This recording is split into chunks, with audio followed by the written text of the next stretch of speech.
저희가 개발한 오스코어도 연속해서 이제 어디에 사용하는지 이런 것들도 좀 얘기를 좀 하고 싶고요. 그다음에 솔수술에서도 오스코어를 사용하거든요.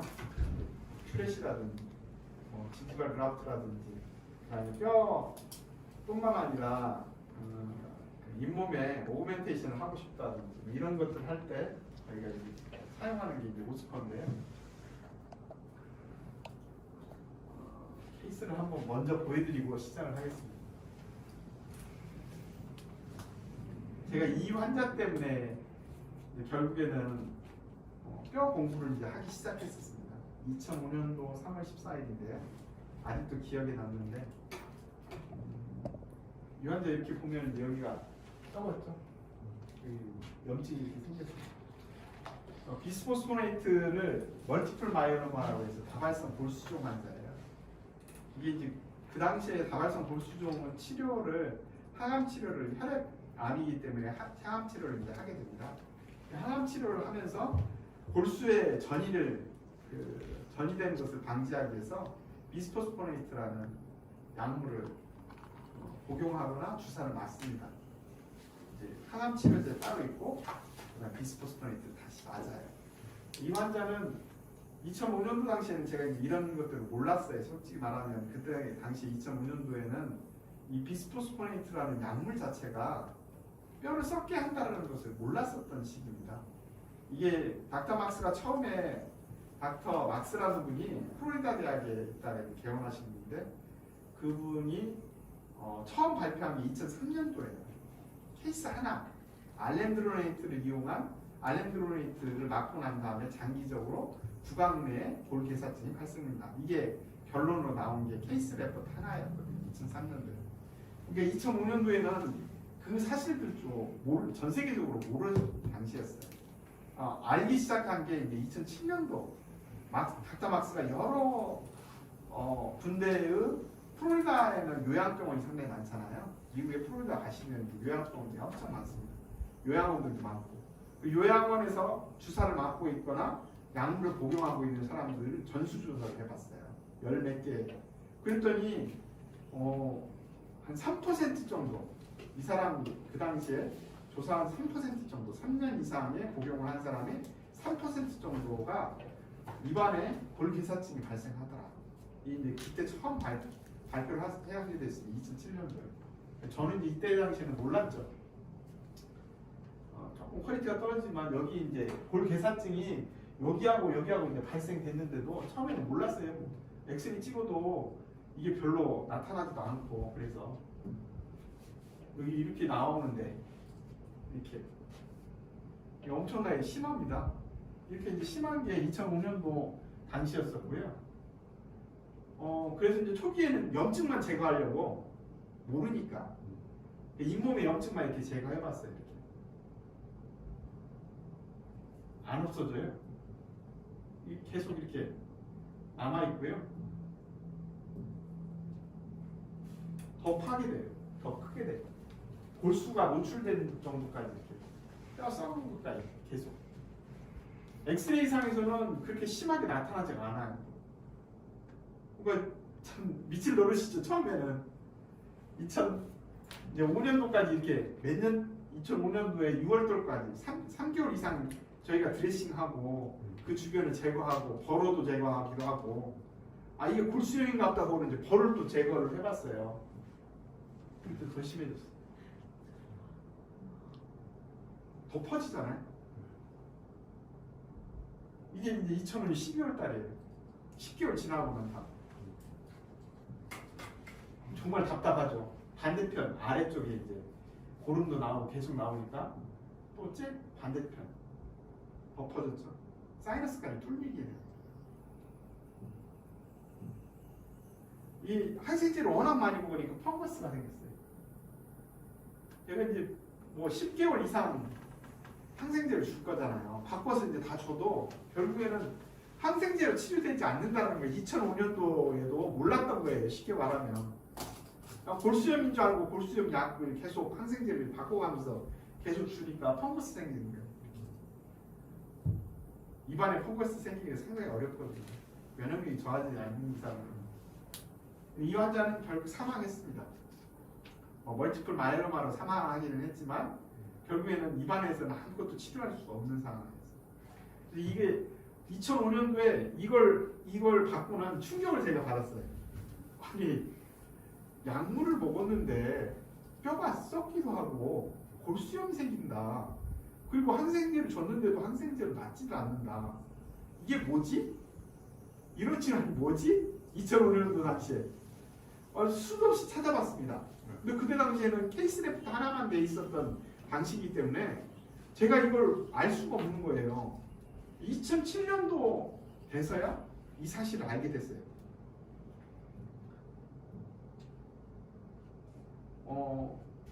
결국엔 리프렉토리 오스테오마일라이티스, 난치성 골질환, 골수염이라고 하고 처음에 이제 명명을 이렇게 했습니다. 리프렉토리 오스테오마일라이티스라고 처음에 명명 자체는 이렇게 하고 있었습니다. 이 환자는 비슷한 시기에 왔었던 환자인데요. 여기 치아 빼고 난 다음에 자리가 보이시죠? 치아를 빼고 난 다음에 이렇게 노출돼요. 비슷한 시기에 왔어요. 똑같이. 치아를 뺐는데 낫지를 않아요. 여기 염증이 계속 생겨요. 그래서 이 사람도 골수염인지 알고 잇몸을 딱 째가지고는 다 긁어냈어요. 원래 수술하는 방법은 그렇습니다. 골수염은 턱뼈를 다 긁어내는 거잖아요. 내부 반듯하게 쳐내버리기도 하고 턱뼈를 전체를 날려버리기도 하고 그래야 낫기도 하고 그러거든요. 이거 골수염이었어요 원래. 그래서 야 이게 이 환자도 그렇게 해야 되겠다라고 해서 수술을 또 했어요. 여기 보면 또 반대쪽이 생겼죠. 상하게. 계속 나타나요. 어디든지 또 나타나. 이렇게.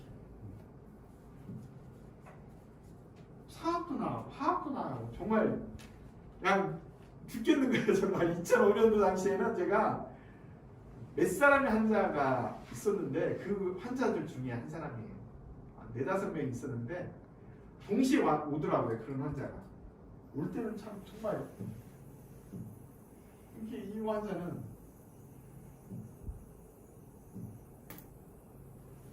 이렇게 골수염이 이렇게 고름이 이렇게 차요. 계속. 치아 뺀 자리는 안 났고요. 이렇게 고름이 계속 제거하면 이렇게 나오고 제거하면 이렇게 나오고 정말 본바이올로지가 뭔지를 모르겠어요. 진짜 본스캔 찍어서 보니까 하스파스 이렇게 나타나요. 턱뼈가 썩은 거죠. 골수 자체는 백혈구에다가 염증이 있는 백혈구에다가 저희가 갈륨, 테그네이tum 99라든지 이런 걸 붙여가지고 보여줄 수가 있는 겁니다. 이렇게 나타날 수가 있죠. 2005년도 당시 8월 달에는 턱을 잘라냈어요. 깨끗하게 이렇게.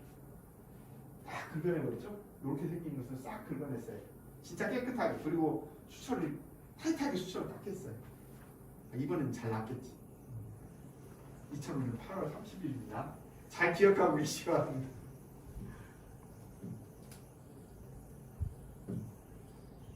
진짜 잘 나왔어요. 2개월 뒤에. 근데 뭔가 모르게 여기에 뭔가 스멀스멀 올라오는 것 같아요. 뭔가 모르게 답답하죠. 스멀스멀 올라오죠. 뭐가 10월달인데 2001년 2월달 4개월이 지나고 나서 여기 올라오죠. 피스툴라더라고요. 그렇게 깨끗하게 치료했는데 또 이렇게 생긴 거예요. 시간이 지나면 정말 답답한 그릇에 턱뼈 그렇게 깨끗하게 다 냈는데 그래서 또 수술했어요. 들어가서 또 수술해서 다 긁어냈더니 이렇게 떨어져 나와요. 뼈가 고름 딱 차있고 그렇게 치료를 해서 상악도 치료하니까 상악은 뚫려져요. 상악도 이렇게 여기 썩은 뼈가 이렇게 있잖아요. 이걸 다 제거하니까 그리고 완벽하게 수천했어요. 로테이셔널 플랩 해가지고 다 잡아내가지고 다 없앴어요. 어떻게 됐을까요? 결국에는 또 노출됐어요. 그래서 다시 턱뼈를 이렇게 잘라냈어요. 네모나게 잘라냈죠. 그 다음에 자기 뼈는 옆에다가 이렇게 뚫어줄 수 있으니까 플레이트 대고 자기 뼈 밑에 부분만 대놓고 일리약을 이렇게 이식했어요. 엉치뼈를 떼다가 여기서 이식을 했어요. 이게 7월달이죠. 일리약 이식. 2006년도 7월달. 1년 만에.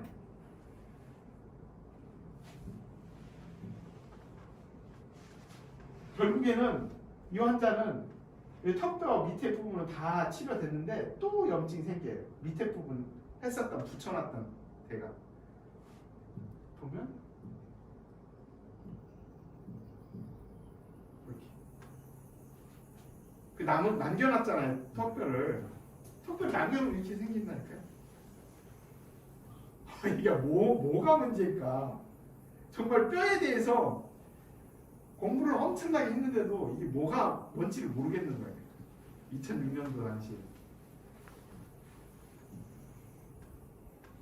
이렇게 지나가고 이 사람은 턱뼈는 결국에는 다 나머지 턱뼈까지 다 잘라내고 결국에는 치료가 됐어요.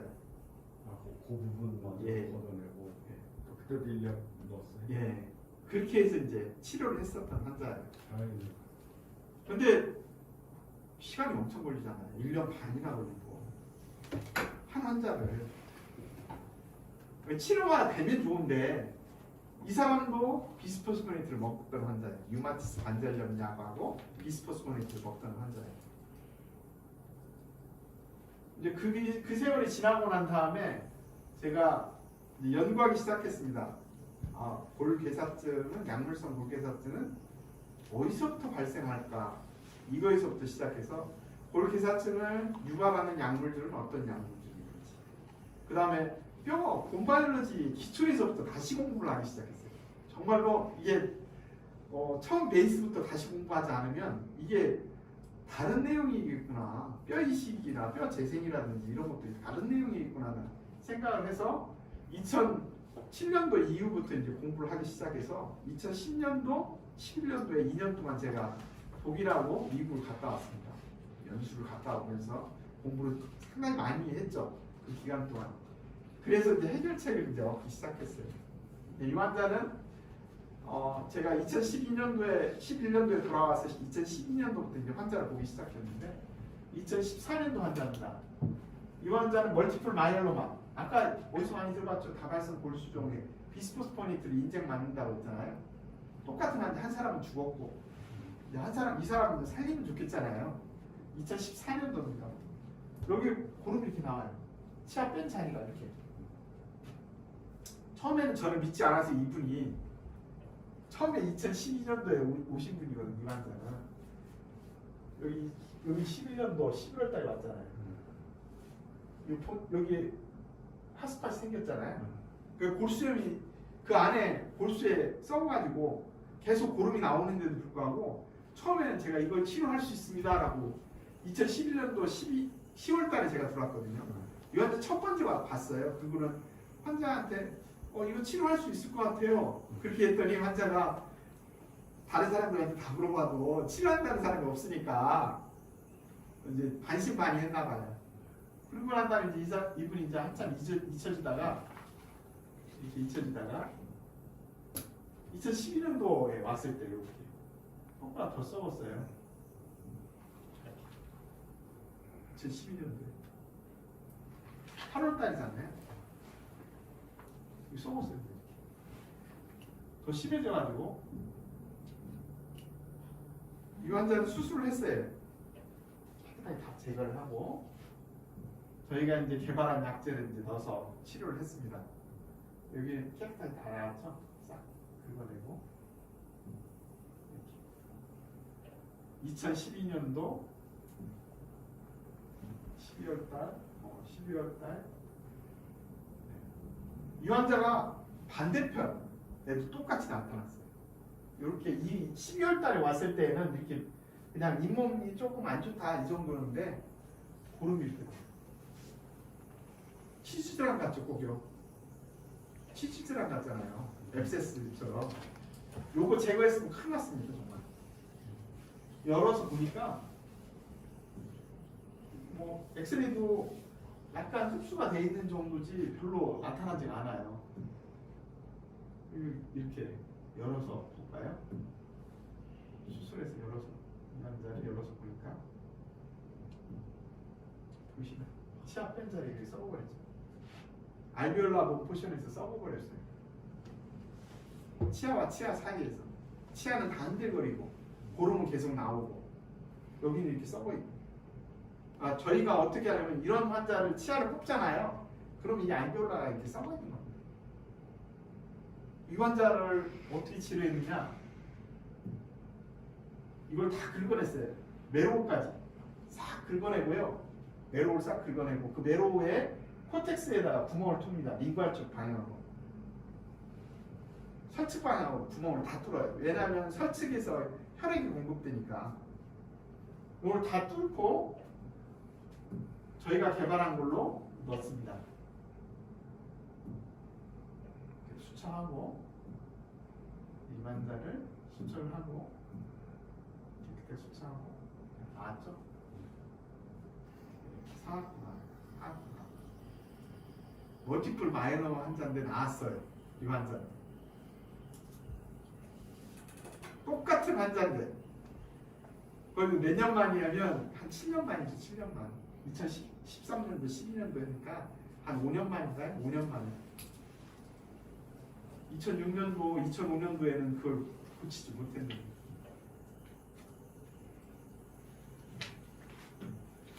이렇게 이제 깨끗하게 나와서 이 환자는 14년도까지 제가 팔로업 체크를 했을 겁니다. 결국 뭐였냐, 이게 약물성 골개사증이라고 하는 비스포스포네이트 딜레이티드 오스테오네크로시스 오브 조라고 해서 브론즈라고 명명을 했었어요. 2010년도까지만 해도.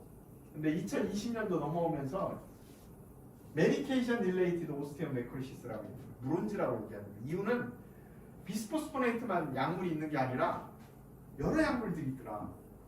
스타틴이라는 고지혈증약, 그 다음에 네노시팝이라는 류마티스 관절염약, 항암 치료제도 사용하는 네노시팝도 항암 치료제, 면역 항암 치료제로 사용하는데 그 항암 치료제들이 이런 골개사증을 일으키더라고. 스테로이드를 장기 투여하게 되면 골 면역학이 떨어지면서 골 면역이 떨어지면서 골수에 염증이 생기더라고. 그 이후에 오스테오마이로티스, 파이브로스 디스플라시아, 레포타이징 파사이티스 이런 질환들 다 어디서 출발하느냐? 골수에서부터 출발하더라고. 피질골이 썩어서 문제가 되는 게 아니라 골수가 썩어서 문제가 되는 거예요. 우리가 피질골만, 지금까지는 피질골만, 이 딱딱한 뼈만 염증 생기면 그것만 긁어내고 거기에다가 하면 다 치료되는 걸로 알고 있었는데 그러지 않는다는 거예요. 골수에. 결국에는 제가 본바이올로지를 생각하면서 뭐가 달라졌냐면 뼈를 생성하고 뼈에 염증이 생기고 뼈에 문제가 생기는 것은 다 골수에서부터 출발하는 거예요. 그러니까 모든 질환의 뼈의 질환은 골수에서부터 출발하는데 그 골수에 있는 부분들은 치료하지 않고 임플란트도 마찬가지. 임플란트 페리 임플란타이티스 생기잖아요. 그 페리 임플란타이티스 임플란트를 주변에 골수까지 염증이 생긴 거예요. 골수를 치료하지 않고 페리 임플란타이티스 아무리 거기 세척해가지고 사용해봤자 의미가 없는 거예요.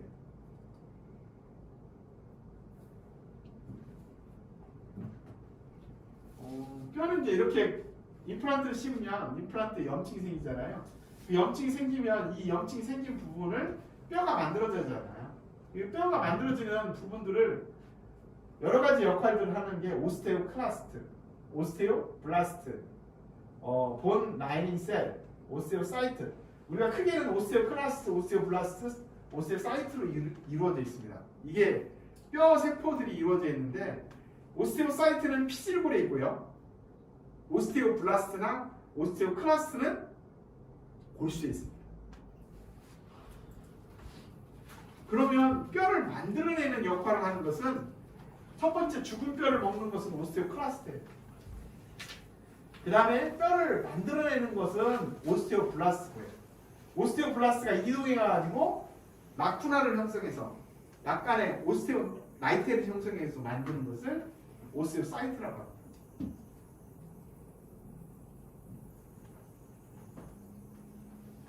되게 복잡한데요. 요거는 제가 뼈 공부를 열심히 하다 보니까 이게 이렇게 만들어지더라고요.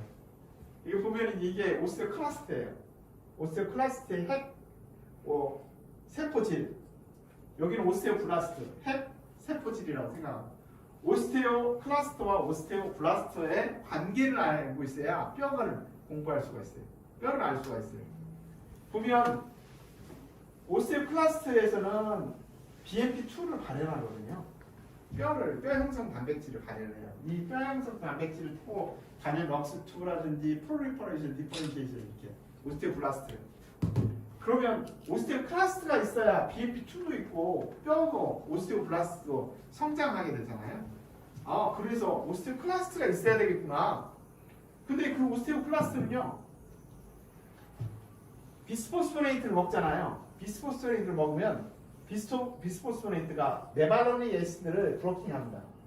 이게 무슨 패스웨이냐면 오스테오클라스트에서는 죽은 뼈를 먹고 콜레스테롤을 생성해요. 콜레스테롤은 단백질을 만드는 원자재의 콜레스테롤이에요. 콜레스테롤은 두 가지로 이루어졌죠. HDL과 LDL로.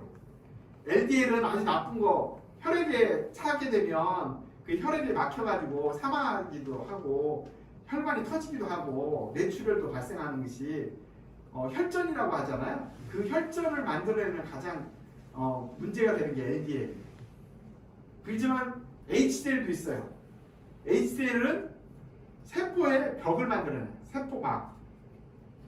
그래서 더 중요하거든요. 그리고 프로테인을 만들어내요.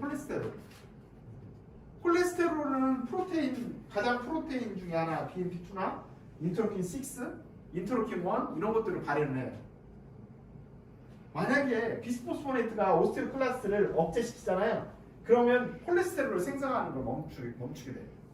콜레스테롤 생성을 멈추면 인터로킨 1, 인터로킨 6라든지 BMP2라든지 뼈를 자극하거나 주변의 세포들을 자극하는 것을 억제하게 됩니다. 결국에는 오스테오클라스트를 억제하는 역할을 하게 돼요. 약물성 골계사증 비스포스포네이트는. 또 하나는 여기에 스타틴이라는 약물이 있습니다. 고지혈증 약이잖아요. 고지혈증 약 먹으면 콜레스테롤 수치가 떨어지잖아요. LDL도 떨어지고 HDL도 떨어집니다. 원래는 LDL만 떨어뜨려야 되는데 HDL도 떨어뜨려 버려요. 그러니까 스타틴이 먹으면 이 콜레스테롤을 브로킹해요. 이걸 메바로닉 패스웨이라고 합니다. 콜레스테롤을 만들어내는 패스웨이가 메바로닉 패스웨이인데 그 메바로닉 패스웨이를 브로킹해요. 윗단에서. 아시틸코의 윗단에서부터 브로킹합니다. 그러면 이 브로킹하게 되면 리덕페이지를 브로킹하게 되면 결국에는 오스테오클라스가 자기 역할을 못해요. 콜레스테롤을 못 만들어요. 결국에는 콜레스테롤을 못 만드니까 어떤 역할을 하냐? 오스테오블라스트가 자기 프로리퍼레이션, 디퍼런시에이션을 못해요. 분할을 못합니다. 또 하나는 오스테오블라스트의 랭크 리간드라는 걸 분비를 해야 오스테오클라스가 다 액티베이션 하거든요. 이게 액티베이션 안 돼요. 결국에는 오스테오클라스트도 오스테오블라스트에 영향을 못 주고 오스테오블라스트도 오스테오클라스트에 영향을 못 주는 상태니까 비스포스포네이트 먹거나 스타틴이라는 약물을 먹으면 파골세포가 자기 역할을 못하게 되고 오스테오블라스트는 자기 역할을 또 못하게 돼요. 뼈도 못 만들고 죽은 뼈도 그대로 쌓이게 되고 결국에는 mRNA나 BRNA의 그 기본적인 골수가 썩어버린다는 거죠. 근데 그 썩은 뼈에 있는 오스테오클라스가 자기 뼈를 먹지 않아요. 골수에서 살고 있는 오스테오클라스가. 결국에는 골수에 살고 있는 오스테오블라스트는 자기 역할을 안 해요. 뼈를 만들러 가지 않아요. 그냥 멈춰 있어요. 썩은 뼈가 쭉 쌓여 있고 골수에. 그럼 결국에는 피질골을 뚫고 나옵니다. 모르는 거예요. 아까처럼. 그러면 골수를 치료를 해줘야 피질골만 치료해가지고는 아무런 의미가 없잖아요. 골수를 완벽하게 다 제거하고 그 골수를 채워야 뼈가 만들어진다는 거예요.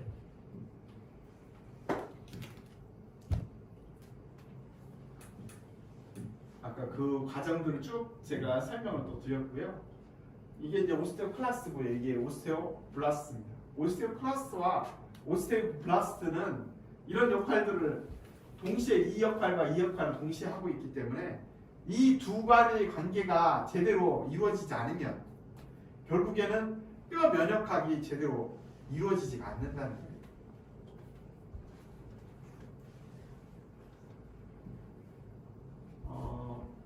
우리가 이제 오세오 인테그레이션, 임플란트 얘기할 때 하잖아요. 임플란트를 잘라서 이렇게 보게 되면 이게 뭡니까 이게? 오스테온이에요, 오스테온. 여기 보게 되면 이게 오스테온이에요, 오스테온. 피질골이라는 거죠, 피질골. 임플란트 주변에 피질골이 만들어지는 현상을 오세오 인테그레이션이라고 합니다. 임플란트를 식립하면 어디에다 식립하느냐? 대부분 임플란트를 식립하면 골수의 90%를 식립하게 돼요. 피질골은 2 내지 3mm밖에 되지 않습니다. 우리가 턱뼈에도 임플란트 심잖아요. 임플란트 초기 고정력을 얻는 것은 코텍스의 피질골에 2 내지 3mm를 가지고 초기 고정력을 얻는다. 이게 메케니컬 바이올로지, 본 바이올로지 얘기할 때 메케니컬 스테빌리티가 처음에 한 달 동안에 유지하는 것이 코텍스의 2mm를 가지고 하거든요. 근데 골수에서 코텍스가 형성되지 않으면 골수 표면이 임플란트하고 골수하고 만나는 그 임플란트 표면에 피질골이 형성되지 않으면 뼈가 단단하게 이루어지지 않아요. 스테빌리티가 만들어지지 않는다는 거예요. 이게 오세오 인테그레이션입니다. 브랜막 같은 경우에 대부분 이것을 설명할 때는 뼈와 임플란트 직접 부착 이렇게 설명을 했어요. 광학 현미경상의 하에서 뼈와 뼈세포와 임플란트 표면과 직접 부착하는 형태다. 뭐 전자현미경상에서는 나노 형태가 있다. 이렇게 이제 설명을 했지만 실제로는 어떤 내용이냐? 피질골이 만들어진다.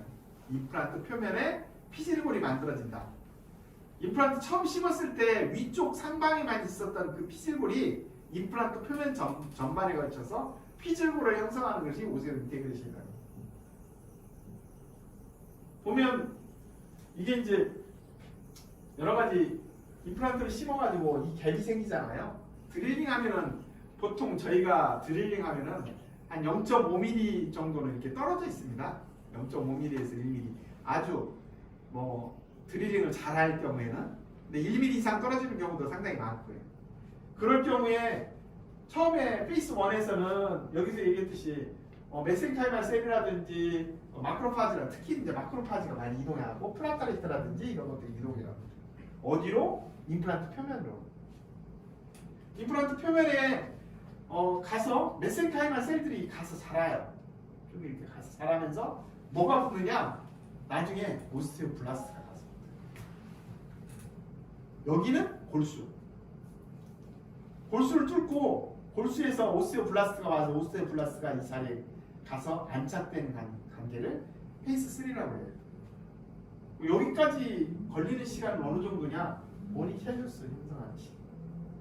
이게 1주, 2주, 3주, 4주.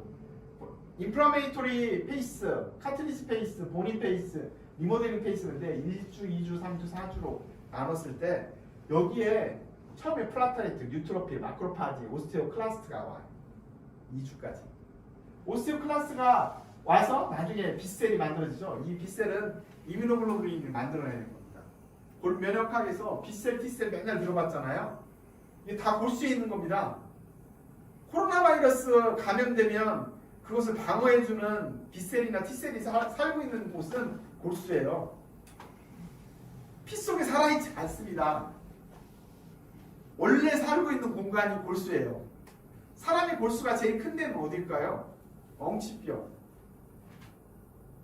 그 다음에 팔다리, 그 다음에 벤티클.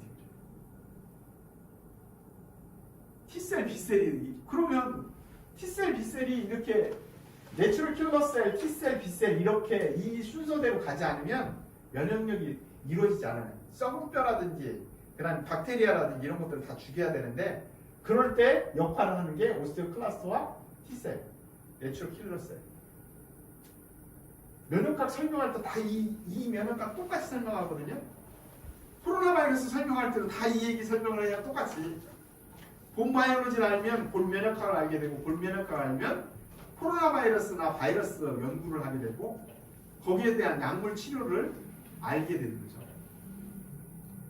실제로 치과 의사가 그 코로나 바이러스를 처음 발견한 것도 치과 의사고요. 치료의 단초를 마련해 준 것도 치과의사예요. 근데 뭐 하는 사람들은 그 중에서 이제 일부 사람들만 연구를 하니까 치과 의사들이 처음 발견할 수밖에 없는 상황이에요. 침으로 다 나가니까 바이러스. 감염도 침으로 되잖아요. 마스크 왜 끼기예요? 치과에서만 마스크 꼈잖아요. 의사들 마스크 꼈나요? 전혀 마스크 끼지 않았어요. 근데 어떻게 치과에서는 걸리지 않고 치과 의사가 구강내를 보고 있는데도 불구하고 걸리지를 않아요. 그게 감염률이 100%가 돼야 되거든요. 근데 감염률이 100%가 안 돼요. 왜? 치과 의사는 마스크를 끼고 있으니까. 3종 마스크를 끼고 있으니까. 3종용. 필터를 가지고 있는 것을 마스크를 끼고 있어서. 그게 엄청난 큰 작용을 한다라는 게 WHO뿐만 아니라 우리 질병관리본부도 결국에는 그 사실이 가장 더 중요하다. 결국에는 마스크 끼게 하는 거잖아요. 이런 과정을 거치게 됩니다. 이런 과정. 이렇게 보면 이제 플라타레이트, 뉴트로필, 마크로파지 뼈를 만드는 순서입니다. 세포들이 자기 역할을 하는 순서인데요. 플라타레이트, 뉴트로필, 마크로파지 언제까지? 보통 1주가 끝나면 뉴트로필까지 딱 나오고 그 다음에 2주. 임플란트 심고 피 검사 한번 해보신 적 있어요? 없으시죠? 저는 임플란트 심기 전에 검사를 하고 임플란트 심고 그 다음에 일주일 지나서 임플란트에 혈액 검사를 합니다. 왜? 이걸 알기 위해서. 이 정도까지 가고 있는지를 알기 위해서. 뉴트로필 퍼센테이지가 나오거든요. 뉴트로필 숫자도 나오고 혈액 검사를 하거든요. 여기 플라타레트 숫자도 나와요. 처음에는 증가합니다. 이게 임플란트 딱 심고 난 다음에 증가해요. 그러고 난 다음에 임플란트 일주일 딱 끝나잖아요. 검사를 하면 플라타레트가 정상 레벨로 다시 떨어져요. 정말 신기해요. 내추럴 킬러 셀이나 T셀이나 B셀들이 이 역할을 각자 나눠서 하게 됩니다. 여기 보면 인터로킨 1, 인터로킨 6, 인터로킨 1, 인터로킨 6, 인터로킨 1, 인터로킨 6 이게 어디에 제일 많이 나오냐면 코로나 바이러스에 가장 많이 나오는 얘기 중에 하나입니다. 인터로킨 1, 인터로킨 6가 발현하면서 코로나가 인펙션 되면 가장 많이 사이토카인이 많이 분비되는 게 인터로킨 1, 인터로킨 6다.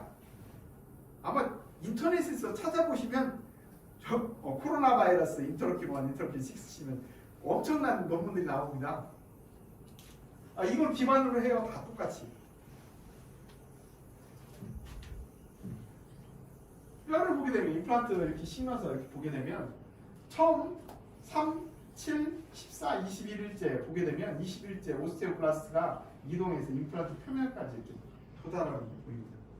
3주째. 3주째 이렇게 된다는 거예요. 3주째. 여기서부터 여기까지가 3주째 오스테오블라스트가 이동하는 거리까지.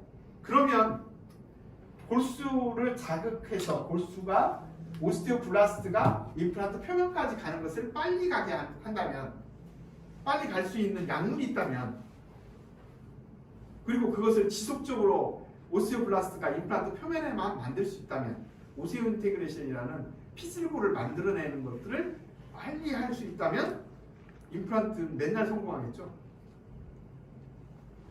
그 골수가 건전해지거나 골수가 활성도가 높아지면 임플란트는 항상 성공할 수밖에 없겠다라는 결론을 내게 됩니다. 결국에는 본바이오리즈 알면서 그러면 오스테오블라스트를 계속적으로 자극할 수 있는 것은 3주간 골수에 자극할 수 있는 약제를 개발하면 3주간 유지하고 약제를 개발하면 오세오 인테그레이션이 되는 거. 골 유착뿐만 아니라 뼈의 활성화를 하게 되면 결국에는 뼈 재생도 되겠구나. 요것을 공부하면서 수많은 몰리큘 팩터들을 다 공부합니다.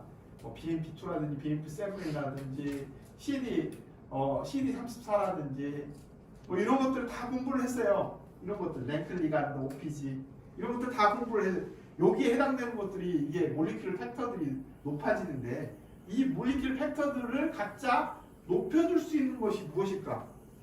원초적인 재료가 그게 제 아이템이었어요. 제가 뼈를 공부하는 아이템이었고, 뼈가 재생도 골수에서 뼈의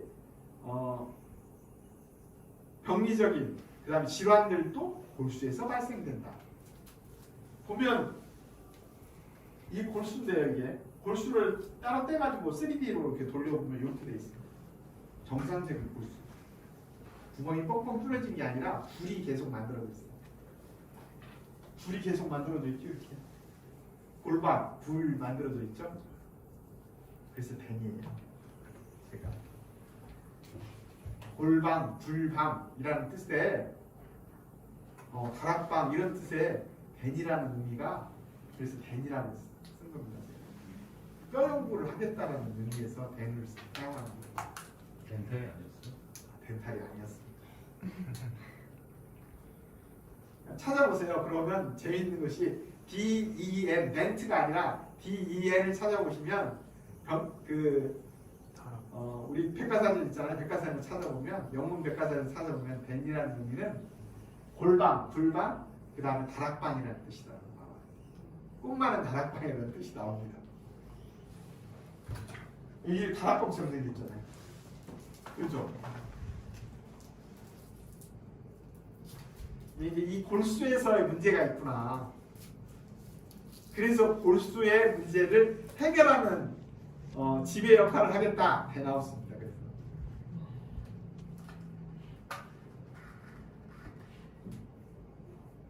이건 이제 OPG라고 해서 저기 랭클리간드하 OPG의 역할을 써놓은 건데요.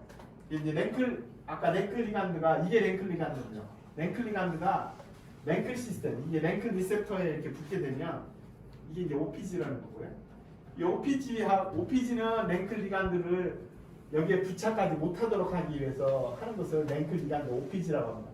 이 OPG를 약물로 사용하게 되면 오스테오블라스트에서 랭클 리간드를 분비를 해도 랭클 시스템에 붙지를 못하게 해요. 그러면 오스테오클라스트를 액티베이션 하지 못하게 해야겠죠?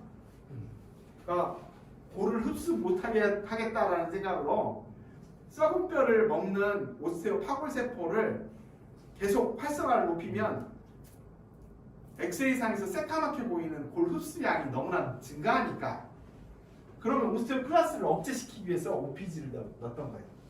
그래서 OPG를 이용한 약물을 개발을 했었어요, 실제로. 근데 이것도 어떤 현상이 벌어지느냐? 오스테오클라스를 인액티베이션 시키니까 썩은 뼈가 쌓여야 버려요. 그러니까 비스포스포네이트, 스타틴, OPG 이런 약물들 다 모두 이 약물들이 아니나 다를까 이 약물들 다 골수를 썩게 만들더라. 약물 자체가. 의사들이나 연구자들은 뼈 흡수하는 것을 억제시키면 골 다공증을 치료할 수 있겠다 이런 생각을 가지고 있잖아요.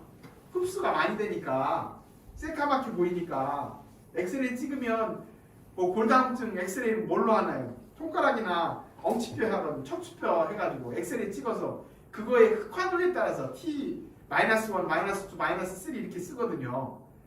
검어지면 T-1, -2 이렇게 쓰거든요. 하얘지면 T1, T2 이렇게 되고 T-스코어라고 하거든요. 근데 그게 의미가 없는 거예요. 아니 썩은 뼈가 계속 쌓이면 그게 하얗게 되는데 석회하고 있지만 하얗게 보이니까 그러면 그게 나은 거냐? T1이 T2가 되면 나아지는 거냐? 아니라는 거예요. 골수는 다 썩어버린다는 거죠. 실제로 비스포스포네이트를 먹고 있거나 스타틴을 먹는 사람들이 삶의 질이 변하는 게 삶의 질이 더 향상되느냐? 아니에요. 삶의 질은 더 저하됐다고 해요. 치아를 빼면 임플란트를 심을 수가 없다고 해요.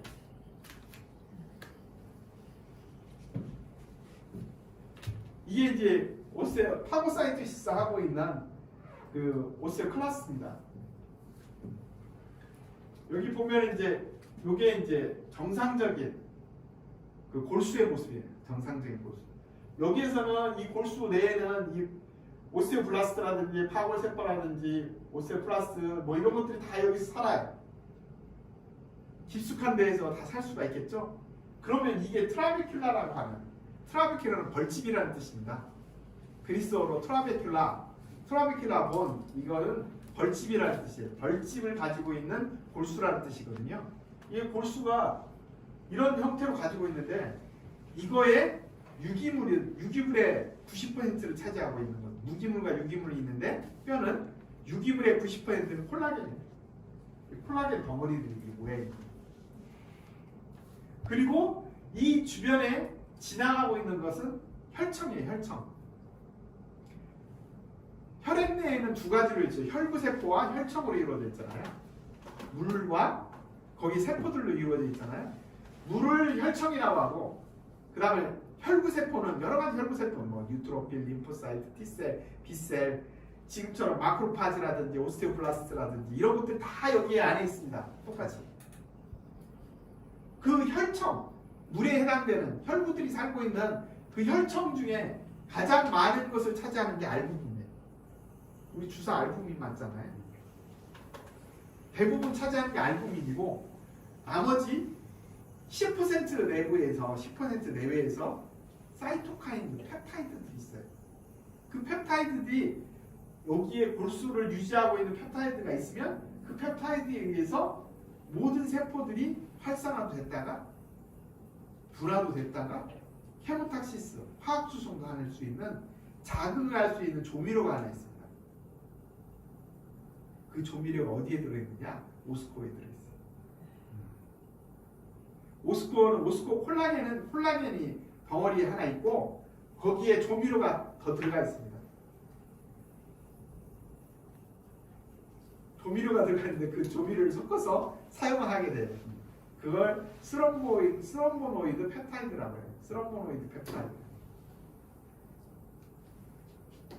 이 골수를 구성하고 있는, 그래서 저희가 주사제로 골수에다가 오스코를 주사제로 집어넣잖아요. 골수에다 집어넣어요. 피질물 위에다가 뿌리지 말고.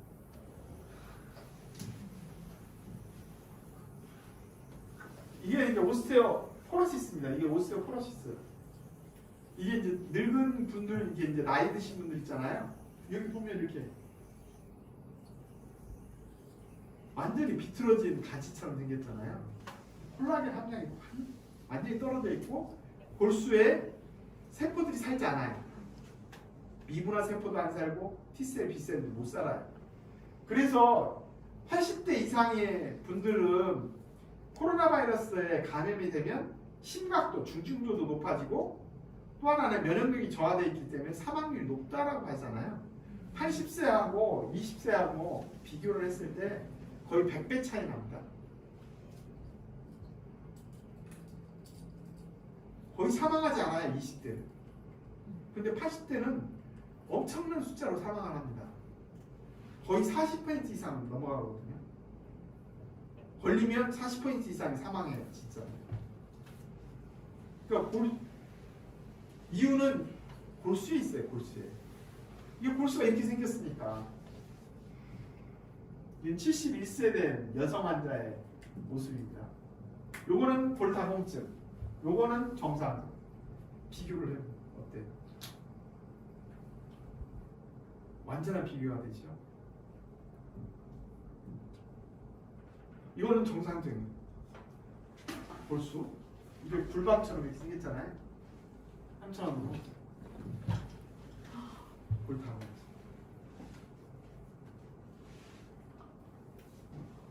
이렇게 생겼습니다.